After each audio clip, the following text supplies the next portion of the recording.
Hey everybody, welcome back to Star Wars Minute. It's the daily podcast where we analyze, scrutinize, and celebrate the Star Wars movies 1 minute at a time. I'm Pete the Retailer from PeteTheRetailer.com.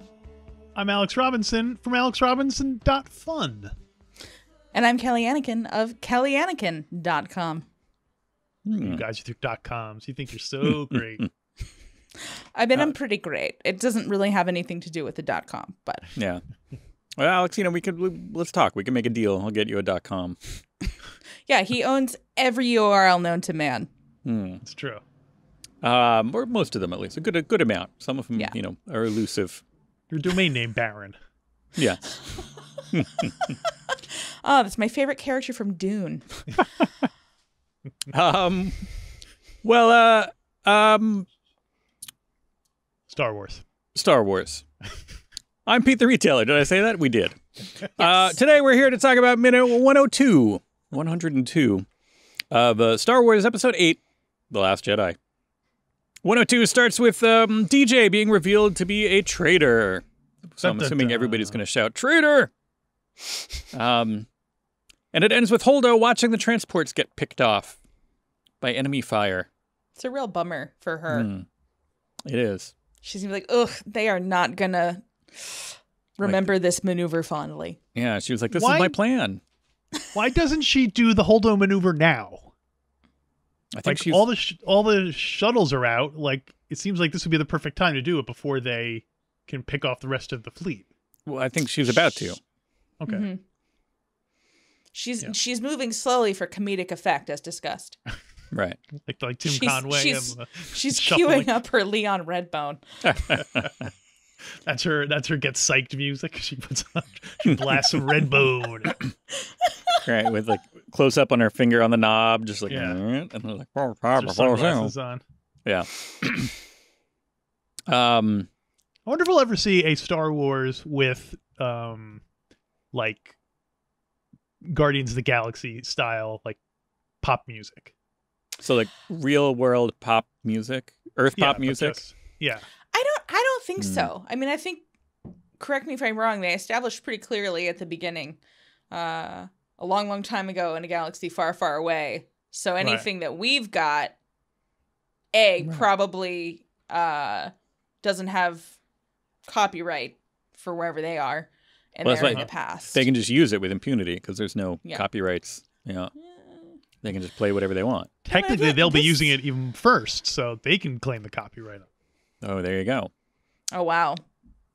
Yeah, I mean, time will tell. But I feel like, I don't know, for me, what is the most effective kind of speculative fiction, like whether it's set like way in the past or way in the future, is like, let's just not reference any pop culture because it becomes very dated very quickly.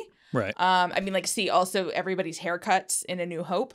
Those are just space haircuts, though. just generic space haircuts. Right. Did they get them in a little rocket seat?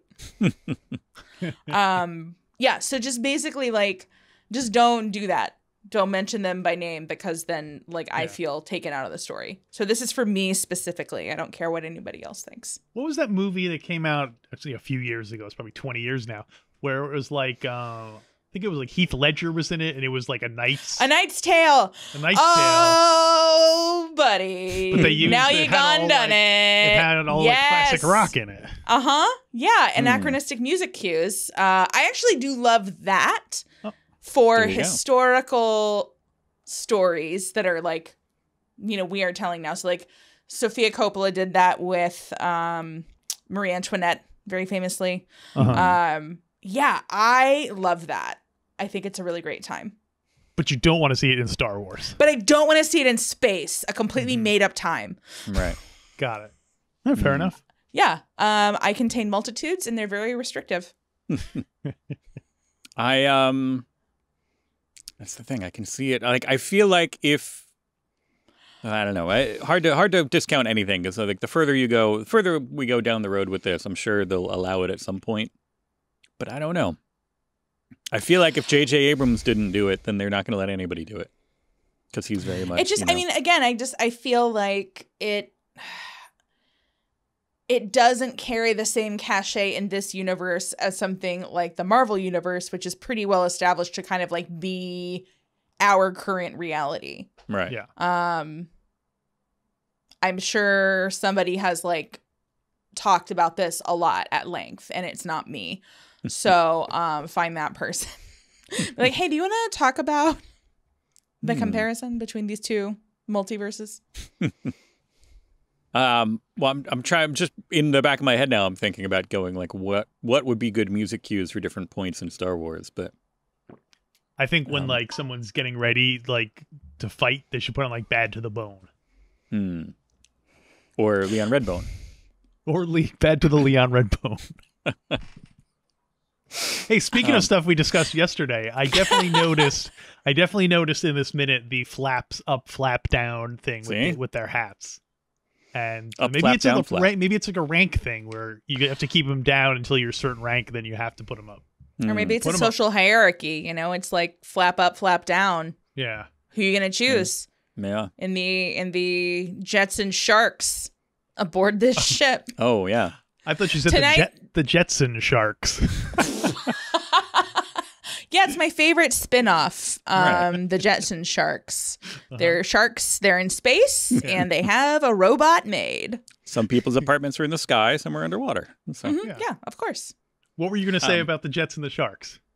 Oh, I was going to say that after they close Rent, the next play that they're putting up is West Side Story. Oh, there you I go. like it. They're getting Musicals from our timeline are fine. They can do that anytime they There want. you go. Was like the Mad Star Wars musical, of course, is a Yeah. classic. So there you go. Yes. Um, So we have this is where it's revealed that DJ is now turned a traitor. People are still yelling at us for not remembering this part. I just love Benicio del Toro. I don't care what he's doing. I don't care if he's good at it. I don't care if he's having a good time. I am just into it. So I was so gleeful that we got just like a little snippet of him here. Since I knew we were kind of past his biggest chunks of screen time. Yeah. I was just like, I'm so excited to see you. Are you a big Benicio head? Do you like a lot of his projects? I'm a Benicio del Toro. there you go. Is that what his fans call themselves? It is what I used to call my ex-wife, who really, really loved Benicio del Toro. And then it rubbed off on me. You know how when you get married to somebody, you just like become the other person. Sure, yeah. It's a symbiote circle. But you're still able to maintain your love of Benicio del Toro. Oh, absolutely. We're still very good friends. You know, we didn't have friends to. with Benicio del Toro? Yes. Oh. Yeah, we both got to keep Benicio in the divorce. We didn't have to like split it up. Oh, that's good. Um, But yeah, so this is where we find out, and Rose calls him a lying snake. yeah. Well, a lying snake. Harsh. So three things. Before we get there, I did want to say everybody's been yelling at us Yes. for a good 2 weeks now. Why? Because we in viewing this minute by minute, we've sometimes failed to see the forest for the trees, and we are like, oh wait a minute, if he had ratted them out, if he was selling them out this whole time, why would he do this? Why would he do that? And it wasn't a preconceived sellout. It was after they got caught, he cut a deal. He's like, hey, I've got information about what they're doing, which I'll trade to you. So earlier in the movie, we were like, oh, why is he doing this if he's just going to sell them out? But he how can hadn't you know decided that when yet. you're only viewing the movie 1 minute at a time? It sounds like you're being held to a standard that is contrary to what this podcast promises. Exactly. I'm team Pete and Alex. Yeah, There you if go. you want context, you got to go to a different Oh yeah, show. Star Wars context. Star Wars context. Does anybody have Star Wars context.com? I held my breath for a second because I was like, you're going to say it, aren't you? But also when they enter, when everybody's entering, you see the kind of the stage being set for this as he's kind of marching in. There's an amazing, speaking of the music, which should be, something with, like, what's that other song that has, like, it's like What does different the fox drum say? or something like that. One of those ones that has, like boot stomping in it, because this is, like, they're stomping to the beat here. Their boots, like, boots We on the Will ground Rock going, like, with the beat of the music. And it's take it back to the Knight's Tale. There you go. Does that happen in A Knight's Tale? They played We Will Rock You. Oh, okay. There you go. What was the one with Martin Lawrence where he was in medieval? Yes, I think that was First Night. Oh, I think wasn't that a vampire show? No, that's Forever Night. What was the one where the guy dresses up like a bat? Oh, it's Dark Knight. No. Black Knight. Was it really just called Black Knight? Come on. I would feel guilty. It was the 90s. Of course it was just called Black Knight. All right. Every movie in the 90s followed the same strategy as like TV shows that are currently on HBO, where they're like, divorce, hacks. We're just going to call it what it is because we're HBO. We need more. It's your fault for asking. Context. There you go. .com. But yes, now back to lying snake, which I like that line. A, because it implies snake. I guess we already knew snakes existed in Star Wars. Sure, we've seen them. Yeah, and Empire Strikes Back. But it always reminds me of the scene in Superman 2, movie we have not discussed in ages, where Superman calls Lex Luthor a poisonous snake. Yeah. Luthor, you poisonous snake.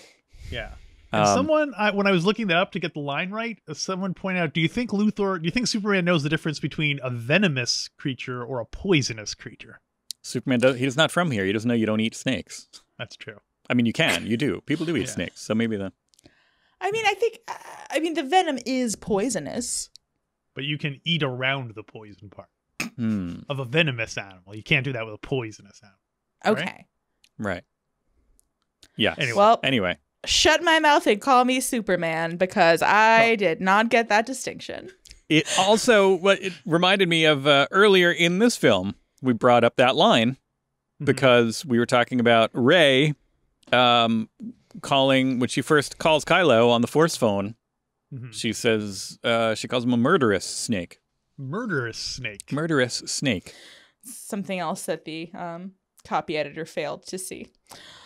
I saw an article about how it's a snake theme because these things tie into it basically it was these two snake items, and there's one more kind of like not as direct. I don't know if somebody says serpent something or but then in the next film, then there is a snake that is guarding the Sith dagger, and in healing that snake is how they kind of progress and get to where they're going. And so for snake to be this thing, and then at the end they heal the snake. Heal the snake, just like Jim Morrison said. Pete, I got something to say about your snake theory. Well, I'll save it for another time. Take that back to my snake shack. But yes. Well, yeah, Rose gets up to try, she's like, you poisonous snake, and she's trying to get up, and she puts up a fight for quite a while. I gotta hand it to her. I realized, I'd just be like, and like, I also love the idea that if they just let her go, would she just beat him up? Maybe. I think she would have, she would have tried to. Yeah. I mean, he's like literally twice her size. I don't know how successful she would have been. Yeah. But I'll tell you who's not taking it easy in 2020 or any other year is Rose Tico. She's not going to give up. Well, yeah. It's like Wolverine. She has that, like advantage. I can just see her like a big pile of stormtroopers and stuff behind her. She's the best she is at what she does. Mm-hmm. What she Slap does is fighting tase Benicio people. del Toro. Yeah. Oh, okay. And that's when Benicio does reveal, in fact, that they got caught and he made a deal. I won't do the stutter. No. I can't blame him for that, frankly. I mean, come on, you're a criminal. You're gonna do crime stuff. Yeah, and it's not his, as he said, he didn't say he's got no horse in this race. But interestingly, after they left the horse race, he's got no snake in this race. There you go. He's the snake in this race. Yeah. So you were both saying you would side with DJ in selling out the rebels. If I had just met some people. Yeah, I was gonna say I don't think "side with" is the correct phrase. I would sell them out, is what I'm saying. Right. Got it. Like if I just met some people, we stole this ship. They helped me break out of wherever. Yeah. But then, I mean, come on, like what? I'm gonna go up against the First Order for some people I don't know. Yeah. Like if you were out somewhere and you basically ended up with some people who had a plan to break the law, they were running essentially like a heist. If they were like robbing a casino and you would just run into them. And I got involved in a casino heist? Something like that, yeah. Wow. This is about to be my favorite Ocean's movie. And then you had just met them like that day, and then you all get picked up by the police, and they're like, "Hey, what? Like we're gonna put you all in prison." And you wouldn't be like, "Well, I know what they're gonna do. If you can, I just met these guys, but I know they have a plan. If you want to, you wouldn't cut a deal like that." I would lean heavily on like, I don't know them. Wrong place, wrong time. I'm very pretty. Yeah, I would do everything, and then I'd be like, okay, like they did say some stuff. What are you gonna do for me? Right. Wow, like you're automatically already turning it around. It's like, what are you gonna do? It's going into the power position. I like it. Yeah, I mean, listen. Clearly, I have made some bad choices. I have to remain confident seeming to get out of this.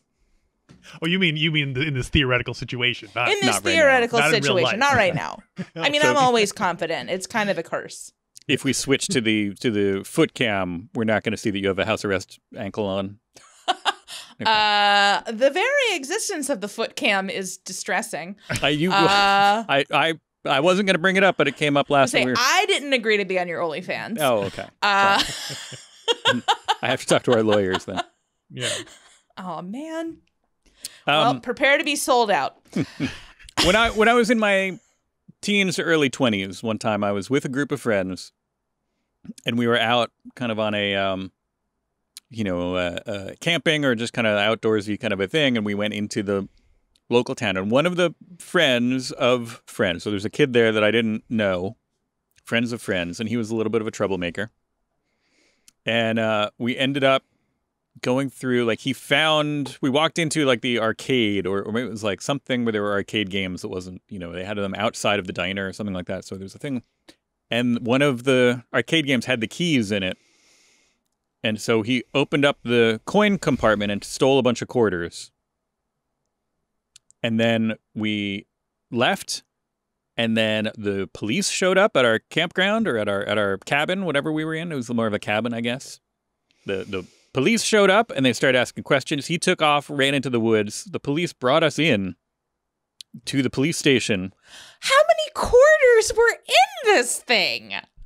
I think it was, well, A, it was multiple arcade games worth, and B, like, it was a fairly rural town, and the police didn't have that much to do, I think, so they might as well. This was like the highlight of their year. More or less, yeah. And so they get to me, and they're just like, they're giving me like the bad cop routine. They're just like, don't you understand? Like, this is big trouble. It's like, whatever. Like, I don't know that guy. They're like, we're going to call your boss. It's like, oh, please. This is like, he would find this hilarious. Like, go ahead. Your like, I almost boss? handed them the phone. Yeah, I forgot how it broke down. They're like, like, we're going to call your place of work, and tell them that you've been arrested. And I was like, great. Who are you working for? Just a retail job. I was like, please call them and tell them. They will find this hilarious. I have so many notes here. Like, okay, somebody left the keys in the thing. So, like, my initial read was like, they left the keys in the thing. He took some quarters out of that one machine. Like, to me, I'm like, that's no harm, no foul. That's on the employee. Every business works in some theft to their budget. Okay, sure. Like, that's just how. It's your duty to make sure to balance their books by taking advantage of that. Shrinkage. They call it shrink. Right. Okay. Secondly, like, maybe he shouldn't have robbed all of the machines. Oh yeah, probably not. I wasn't. He probably shouldn't. But again, how many quarters could there have been? I love this guy running through the woods, weighed down by $300 in quarters. Where did he put it all? Like, did he have a sack, like a little Robin sack? It was the kind of maybe it was the late 90s or so. So I think he had a backpack. Everybody had a backpack that they were walking around or he also could have had cargo pants. Yeah, or like Jinko jeans or whatever. So. Got a skateboard. That was the style at the time, was to have enough room to hide things that you're stealing in your pants. So what was was there Golden any age resolution here? Are you just going to leave us hanging in the manner of non-scripted narratives? I thought it was hilarious, and they had no power over me because I was just like, great, yeah, like, dude, oh yeah, call here, I'll give you their number, call my worth. It's like they love that. It makes no gosh, they weren't very good at their jobs, were they? Because it's like, oh, we're gonna call your employer person that we have no leverage on whatsoever in this situation. Right. They have no leverage over you, even if you did steal stuff. Like, your boss isn't going to be like, hey, give that stuff you stole back. Right. I think they were just trying to play us off as, scared kids that we were. They were just trying to like, look, we'll intimidate you. And what they said might not have been, We're going to get to the bottom of this $25 in stolen quarters. The backbone of our local economy. Exactly. Then eventually, I think it was, as far as I recall, it ended up being pretty, like, he was hiding in the woods, and so they brought they had the cars out. As far as I recall, I remember cruisers showing up and, troopers with shotguns coming out. And they didn't shoot anybody, but I think eventually we went back there with they got his girlfriend, who was still, he was the only one who was missing. The rest of us were all here. His girlfriend was still there. And they got her to plead with him to come back out of hiding. Nokia? And oh yeah, how did they do that? Over the police loudspeaker. They're like, come back, please. We're all Baby, waiting here. Come back. You don't have to buy me gifts with $23.97. I don't know how those pennies and nickels and dimes got in there, but it's okay. I could get my own corsage for the dance. Yeah, it seems like if they just waited a couple of days, the guy who was paying for everything with quarters would kind of be the tip-off. I'm surprised about that, Pete. I would not have picked that. I would not have. I forget that in your youth you were a troublemaker. I was. What are you, the Pennsylvania State Police? I wasn't the troublemaker. Come on. I am, and you're busted. Oh. I was gonna say, Pete, can we get the name and number of your direct supervisor? We've got to get to the bottom of you. I don't remember. Eventually, I think it just, he agreed to something minor. Was he I'm going to go to the ATM and get $20 and give it to the people? I think he gave one thing of quarters back, but kept another one. And he was like, oh, I'm sorry, here you go. And gave them one thing of quarters back. And then they basically said, don't come back to Pennsylvania. And he was like, whatever. Something weird, he was like, whatever. He just walked Did away. he? Did you keep up with this guy? No. I got a little, after a bit, I got a little upset with him because it was a real, really interrupted my leisurely weekend. I was in the middle of a round of mini golf when we had to leave, we had to run because he had robbed the place. So it was a little bit oh, come after on. A bit, not immediately? Not immediately. There was a certain amount of fun to it, but then once the state troopers showed up with shotguns, I was like, once the quarters ran out, all his friends just left him. Yeah.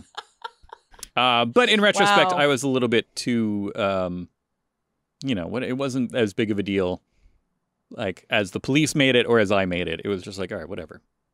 They left the keys in there. He took some quarters. Come on, let's not make a federal case out of it. They really wanted to. Right. They really wanted to make a federal case out of it. Had I any information on him, I may have flipped. We'll never know. I've told Alex multiple times in the past that the way it goes in video games and stuff like that, anytime I'm presented with that kind of scenario, once I will always be like, oh yeah, I'll sell out the human race. Great. What do we got? Again, I was surprised.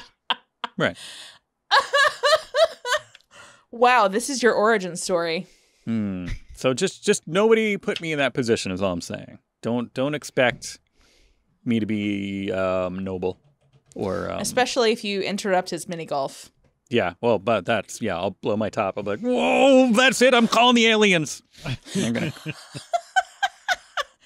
That's basically the plot of the third body problem. 3-body problem. I've started that a handful of times, and it works better as an audiobook, I think. Hard sci-fi is great as an audiobook. I gotta try that. My problem with audiobooks, as I've said, is I just can't when I'm reading, I end up reading a page and realizing I wasn't reading any of it and going back. And I'm worried with audiobooks that'll keep happening. I'll have to be like, wait a minute, I have to go back like 3 minutes. I'm having like deja vu. Like we had this exact conversation on a previous episode about the 3-body problem. I have to back up a couple minutes and. Someone will tell us. Somebody knows. So, getting back to this minute, sure. When DJ reveals that he sold them out, Finn has quite a look of horror on his face. I guess because he was seeing kind of like, oh, is DJ a good role model? He's saying not to join, that it's all a big part of the same machine, and he's looking at him like, you were the one I was going to base my life after? You told me not to join. Yeah. Yeah. I guess this is where he's learning to join. Yeah, but I mean, I feel like I feel like the same lesson still applies. It's don't join anyone. Yeah. Right. Look out for number 1. The lesson is still the same. He should have been like, see, don't join me. That's the Yeah, it's like just don't join. Says it right on my hat. Don't join. You should have known. Yeah. DJ. Yeah. So then Hux orders them to fire at will at the departing fleet. Yes. And we see the first of the shuttles blown up, and there's no way around this. This is totally Finn and Rose's fault. Yes. Because if they hadn't done this and for some reason told DJ their entire plan. Well, they were talking about it in prison, right? Yeah. Was that where he first? Yeah, because they didn't know he was there at first, I believe. Right. But, I mean, you still probably want to keep your top secret plan kind of quiet. Maybe, totally. Double check, go poke some things that look like maybe they're just piles of cloth. Right. Yeah, it's a bad. It's bad. This is exactly why Holdo was right about this kind of a thing. Mm-hmm. Tell your Holdo you were right. Yes. Yeah. They ruined her maneuver. Well, they set up her beautiful new maneuver. Mm-hmm. New maneuver. I wonder if the rest of the resistance ever knew that. Did they come back and, you know what? We kind of told them you guys were using cloaking devices and like was. No, I'm sure they came back like, I don't know how they found us out. Well, going back to that for a second though, the reason before they start firing, he says the guy comes. Did you get a name on this guy? I couldn't find him. This first order officer who comes in and is like, we identified, we looked through what the trader said, and we ran a decloaking scan. Yeah. Where's flaps up or down? He's flaps up. So flaps up. Fancy. Okay. But like the decloaking scan totally sounds like the like playground Star Wars of no, you couldn't see me because I'm cloaked. Well, I ran a decloaking scan. Decloaking infinity. Yeah, they're not yes-anding here. Why aren't all scans decloaking scans? You know what I mean? Well, that might explain why we don't see cloaking devices maybe used, is that they're not very good. It seems even just though visually you can see them flying away from the ship, so I don't know why they would need anyway. But yeah, that's the decloaking scan is. They just look like, oh, there they are. The answer, as always, is narrative economy. Exactly. Yeah. Yeah, this is true. I do have to say, dude, is the ship that they give DJ there? That's a new ship, right? That's not the ship they came in on. That's not the Lady Luck or whatever they stole earlier. Libertine. I thought it was the Libertine. I couldn't tell. I think they said that like your ship has been like repaired and refueled. Yeah, or, like it's ready to go. Your ship, I think they said. Or maybe they fudged the title for him, basically. So because he stole that from somebody, so maybe in the Imperial records they were just like, "Yep, this is DJ's ship." Yeah. So now if he gets pulled over, it's just like, "Yep, that's his ship." Yeah, I guess we don't know who's running the DMV of the Republic now because the main planet was destroyed. So, does that mean all the definitely records? The Empire. The First Order, right? Yeah. I don't know. The First Order seemed more like a DMV kind of organization, but. Well, I mean, regardless, I mean, they're the authority. Period. So whatever they assign to that ship is going to go, and presumably, they've got something set up that if the owners file an insurance claim, they can take care of that as well. Yeah. There you go. Kelly, which ship do you want from the Star Wars universe? Which ship do I want? Yeah. This is so basic. I want the Millennium Falcon. Like, I feel like every other answer is incorrect. It is a popular answer. Yeah, it's great. It's iconic. It's got that, like, you know, low disc shaped profile. It comes with a Chewbacca. I don't see a whole lot of downside to that one. Do you think Chewbacca now at this point he's an accessory to the ship? I mean, I think that is the implicit narrative that we're being sold. Yeah, that's true. They're just like, you want a Millennium Falcon? You got a Chewbacca in there. The Falcon is hard to park. That's my only concern. You need a nice wide area to land it. Mm-hmm. So you're thinking more of like a small ship, like an X-wing? Unless if you can land it like kind of standing up on its forks, that would be nice.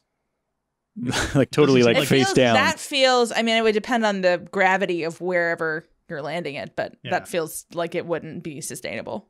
Right. Not to mention if a strong wind came by, you'd just topple right over. Yeah. Just like boop. Yeah. I don't know. We'll work on it. Yeah. We'll work on parking the Millennium Falcon. Yeah. Yeah.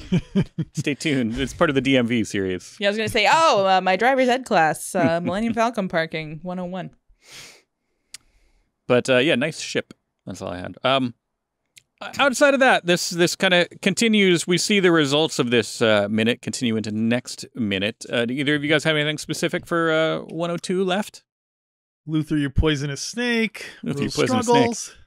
Fire at will. Nope, I'm good. All right, Kelly, can you come back tomorrow for another minute here? Yes, but I'll be coming in from a remote location. Okay. Ooh. The Millennium Falcon, I'm assuming. You'll be. I can't reveal. I won't spoil it. Yeah, the I won't remote spoil it. Location at this time. Or, Pennsylvania State Police holding cell. We'll see.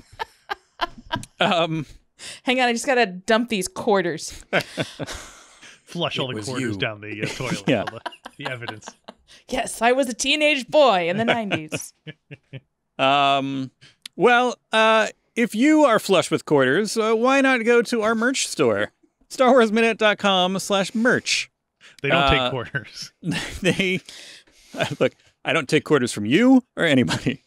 There should be a coin machine on each computer where you can just put quarters in it, like if you need to buy something. And where do they go? I don't know. Some kid steals them. But all of our fun T-shirts and et-ceteras are there. Check it out. And then we'll meet you back here tomorrow for a brand new Star Wars Minute. Star Wars Minute.